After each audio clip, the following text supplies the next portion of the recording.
2025 speed revision එක pass paper pack වෙනම model paper timing paper target papers අපි කතා කරමු 2025 මේ දවස්වල වැඩිපුරම කතා බහට ලක් වෙන මාතෘකාව තියෙන 2025 ඇයි 2025ට තව හරියටම මාස 4ක කාලයක් තමයි තියෙන්නේ 2025 දරුවෝ වෙනුවෙන් අපි මේ වෙනකොට සූදානම් කරලා තියෙනවා ස්පීඩ් රිවිෂන් එක 0 to 100 ස්පීඩ් රිවිෂන් එක. ඉතින් මේ පාඩම මේ දවස ඇතුලේ අපි කතා කරනවා ජූලි මාසයේදී අපි කතා කරන්න උපලෙජර හා පාලන ගිණුම් පාඩමත් ගිණුම් කරන සංකල්ප පාඩමත් ඒ වගේම කේවල ස්වාමී ව්‍යාපාර මූල්‍ය ප්‍රකාශන සහ නිෂ්පාදන ව්‍යාපාර මූල්‍ය ප්‍රකාශන කියන පාඩම් කොටස අපි කතා කරනවා මුල ඉඳලා සිද්ධාන්ත සහිතව සම්පූර්ණ සිද්ධාන්ත සහිතව. ඊට අමතරව ඔයාලට මේකෙදි පාස් පේපර් පැක් එකක් විදිහට පාස් පේපර් සාකච්ඡා කරනවා වෙනම මොඩල් පේපර් සහ ටයිමින් පේපර් සහ ටාගට් පේපර්ස් අපි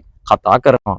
ඊට අමතරව අපි 2025 දරුවොත් එක්ක කරගෙන යන්නේ අපේ සාමාන්‍ය පුනරීක්ෂණ පන්තිය. එහෙම නැත්නම් අපි අඟහරුවාදට කුරුණෑගල සීමාස් ආයතනයේදී කරන පන්තිය. මේක ඇතුලේ අපි කතා කරනවා පුතේ සමාගම් මූල්‍ය ප්‍රකාශන සම්පූර්ණයෙන්ම. ඒ කියන්නේ සමාගම් මූල්‍ය ප්‍රකාශන ඊට පස්සේ සමාගම් වලට අදාළ ගැලපුම් සටහන් ඊට පස්සේ සමාගම් අවසාන අභ්‍යාස සහ අපි විභාග අභ්‍යාස දක්වත් ඒ වගේම අපි ඒ වෙනුවෙන් අපිම විශේෂයෙන් නිර්මාණය කරපු අපේ අනුමාන ප්‍රශ්න පත්‍රات සාකච්ඡා කරනවා. ඉතින් අපිත් එක්ක එකතු වෙලා ජූලි මාසේ වැඩ කරන්න ඔයා එන්න ඕන කුරුණෑගල සීමාස් ආයතනයටත් ඒ වගේම කෑගල්ල සී ආයතනයටත්.